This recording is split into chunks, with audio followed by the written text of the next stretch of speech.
Last Handful of Clover, a novel by Wess Mongo Jolley, read by the author.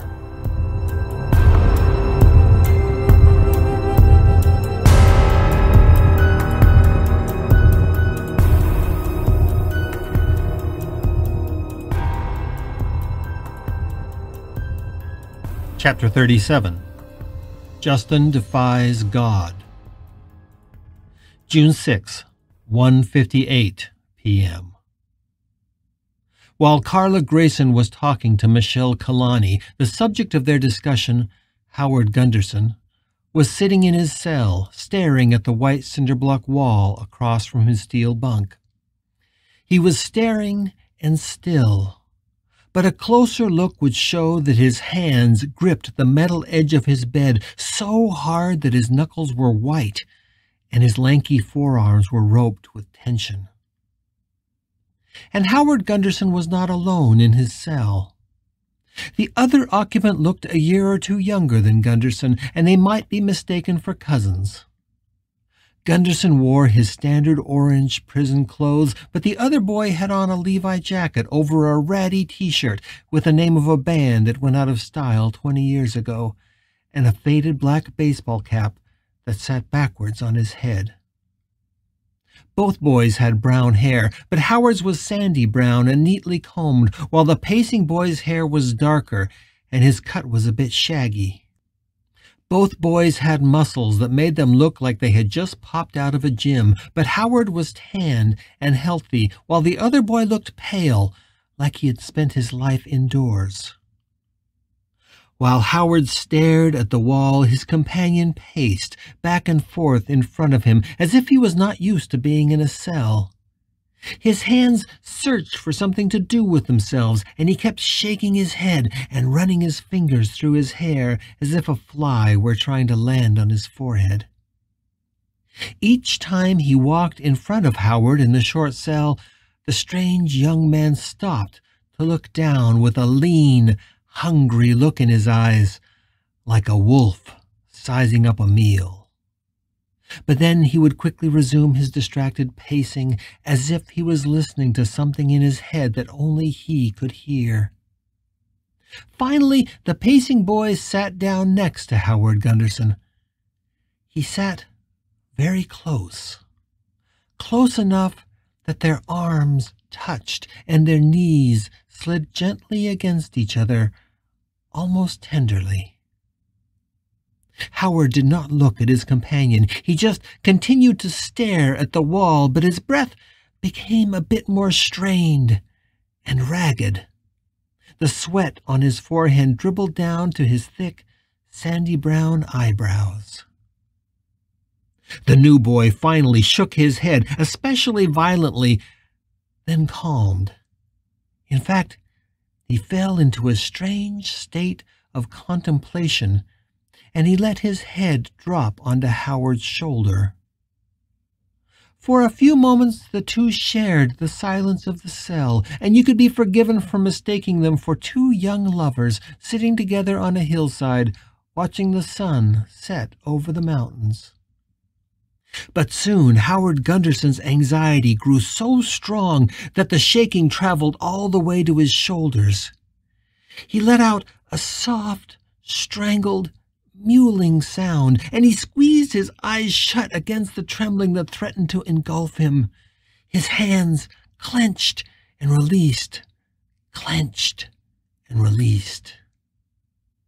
The other boy seemed not to notice or not to care.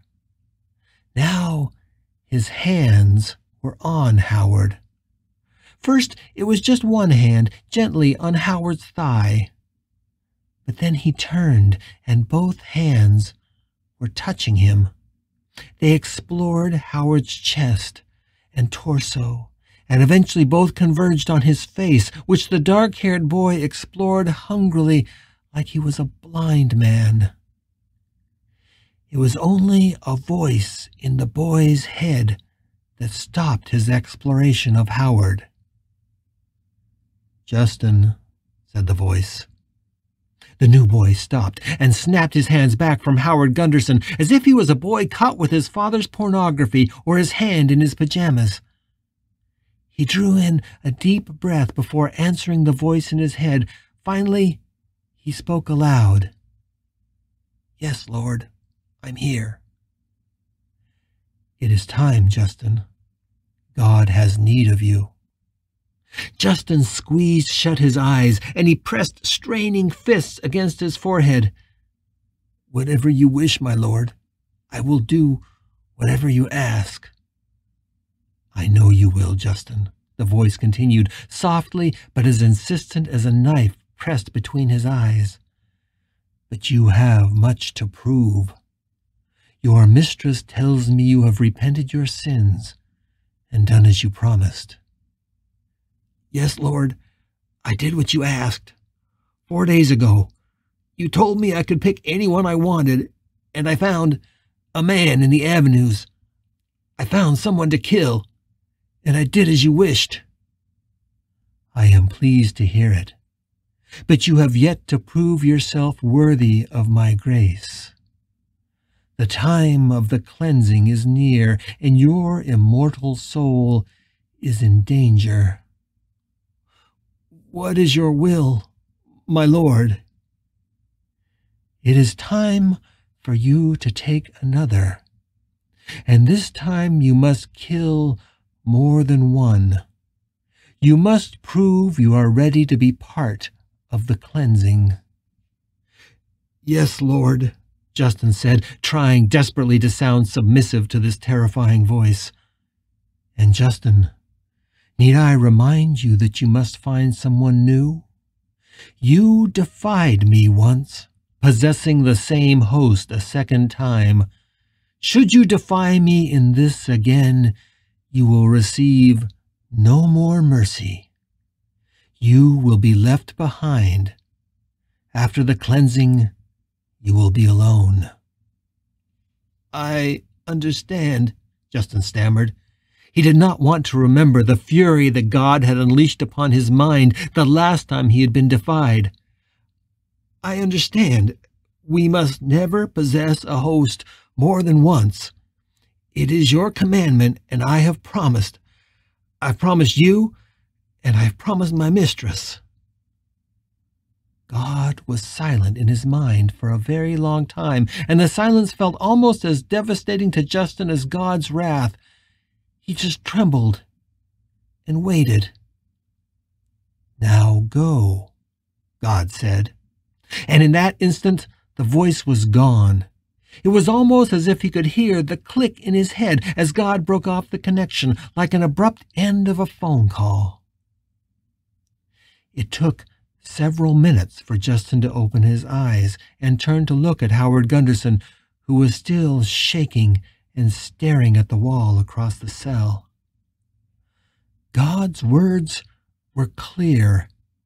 His admonition left no room for doubt or interpretation. Living humans were to be used once and then discarded. God had been forever clear on that, and his anger at Justin's past defiance had been terrifying. But even as he put his hand into Howard Gunderson's lap, he knew he would defy God's will again.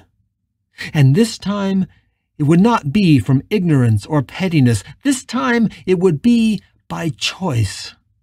This time, it would be an intentional act of defiance. There were two beasts swirling around inside of Justin Kimball, like twin hurricanes. They were the two overwhelming obsessions that threatened to consume him like writhing and hungry serpents. One was the serpent of revenge, and one was the perennial serpent of desperate human desire. And the two were now so coiled and tangled together as to become indistinguishable from each other. As he felt himself calming, with his head on Howard's shoulder and his fingers toying with the hard stone bulge in the boy's lap, Justin allowed himself to remember the joy he had felt just 4 short days ago when he had murdered Richard Pratt. It had also been the day he had first possessed Howard Gunderson, a boy he had encountered at random. He had followed the boy home, and he had seen the handgun in the rack in the family's garage. When he heard the boy planning to go out with his friends, he had acted on impulse and slipped into him. The feeling of inhabiting Howard Gunderson was unlike any other person he had possessed. Something about the boy's spirit felt like it completed him. There was a purity and a sanctity to the boy's soul that drew him in like the subtle scent of a rose. It had been both intoxicating and it had cried out for despoiling at the same time. And the boy's body, his body, was strong and tender and beautiful. He had loved touching himself and exploring the feeling of having flesh again. No other person he had ever possessed had made him feel so much as if he was truly alive again. In fact, he felt more alive in Howard Gunderson's skin than he had ever felt in his own. It was as if Howard's flesh was a miracle that far surpassed his memories of being alive. When the time came, it was a simple matter to sneak into the garage, steal and load the gun, and then wait for Howard's friends to pick him up. And then it was easy to convince them to drive to Richard Pratt's door. God had told him to pick someone at random for his first kill, but he had also said that it could be anyone, so of course he had chosen Richard Pratt, whom Justin had followed and hated for more than 20 years. Justin had endured watching this horrible man heal from what he did, and worse, he had watched him fall in love again. Keith Woo had made Richard Pratt happy, and that was unforgivable. If there was one thing that Justin could not tolerate, it was Richard Pratt being happy. He soon despised them both. Nothing could ever be as satisfying as the day that, in Howard Gunderson's beautiful body, Justin had walked up to Richard's porch with a gun in his hand. It was the very porch where he had left a note more than 2 decades ago, damning Richard to hell for what he had done. And even though it had taken him years, he had returned to make his curse to Richard real. But it had not gone according to plan. His intention was to break into the house and hold both Richard and Keith at gunpoint. He wanted Richard to understand who he was before executing his piggy boyfriend in front of him. Then, as Richard's soul crumbled, Justin would put a bullet in his old professor's brain. But when he had stepped onto the porch and seen Richard through the window, he had lost control. Richard had just risen from the couch and taken his fat boyfriend's hand. There was a smile on his face, and the sight infuriated Justin. Before he could stop himself, he had fired that single shot through the window, and it had flown precisely home. Still, seeing Richard Pratt's brains explode against his nice cream-colored wall was exhilarating to him in a way that nothing in his life or in his death had ever been. And he had every intention of breaking down the door and finishing off Keith Woo as he cradled his dead lover's body. But it hadn't worked out that way. Howard Gunderson had been far stronger than Justin realized, and after he fired that first shot, Gunderson had surged back into his body in a rush of anger and revulsion like a bear emerging from his den. Justin had found himself ejected out of Howard's body like a watermelon seed spit across the lawn. When he sat up on the grass, he saw Gunderson stumbling down from the porch like a drunken man, back in control of his own body once again. Justin tried to enter him again, but his own panic and the sound of the truck with Howard's friends crashing into the telephone pole down the street had made it impossible. People were coming out of the houses now, and they were turning their heads toward Pratt's house, where the sound of the piggies' wailing was now filling the air like a badly tuned ambulance siren.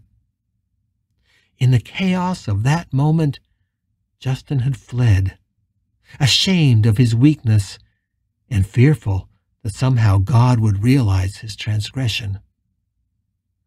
But even as he fled, he realized he had not yet satisfied the twin serpents that raged within his chest. He needed to finish his revenge by killing Keith Woo.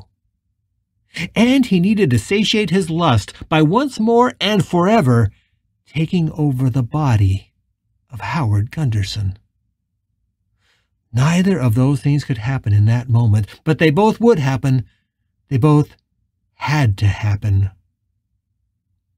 Perhaps this time it'll be even better, he thought as he gazed down at the beads of sweat on Howard's face. When he knows it will be forever, feeling him finally submit to me will be delicious. All he had to do was find a way to get Howard out of this prison cell, and together they would find and kill the piggy boy. He and Richard Pratt would rot together in hell for all eternity, and Justin and Howard would spend their eternity locked in a beautiful, horrible, ecstatic embrace. I'll lock Howard deep in the well. He'll be kept like a pet. He'll feel everything I feel, and he'll know everything I know. And his anguish and terror will be a drug that I can tap whenever I want it. I'll never leave him, and I'll never be lonely again. That is my destiny. We'll leave this city, and not even God will be able to stop us. Kneeling now in front of Howard, Justin nestled his hips between the boy's spread knees and wrapped his arms around his quivering torso. Howard's staring eyes looked right through him, focusing on the wall, but Justin could feel the boy trembling as he held him closer, kissing his cheeks, running his tongue lightly over the boy's lips.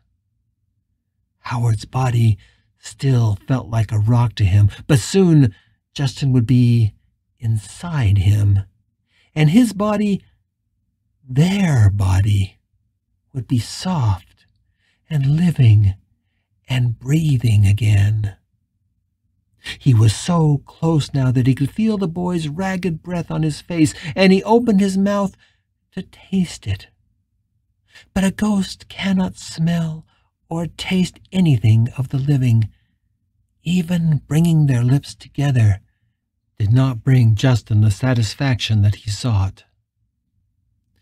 God doesn't care about me. He doesn't care about me, or Howard, or Richard, or Keith, or any of us. All God wants, all God cares about, is the cleansing. God is only ruled by one serpent. The closeness to Howard and his own defiance sent a thrill through Justin's ghostly body. He felt a swelling in his crotch, and he placed one hand between Howard's thighs. There was no swelling there, no sign of desire. It was all just more cold marble. But it was trembling marble, a trembling that was now taking over the boy's entire body. No matter. He would feel that passion and that flesh soon enough. I will have this boy, and God will never know. Slowly he leaned forward into Howard. The last thing he heard with his ghostly ears was Howard's voice. No, not again. No, please. And then everything was calm in the cell. Howard Gunderson's breath slowed. His body relaxed, and his hands stopped shaking. His sweating ceased, and he stood slowly in the center of the cell, alone. Gently at first, he ran his hands up and down his face, his chest. Then he slipped one hand inside his orange prison pants. Howard's hand traveled down his belly and slipped under the band of his white undershorts. It then continued down until he found what he sought. Soft and warm, but already firming in his grasp. Justin Kimball laughed.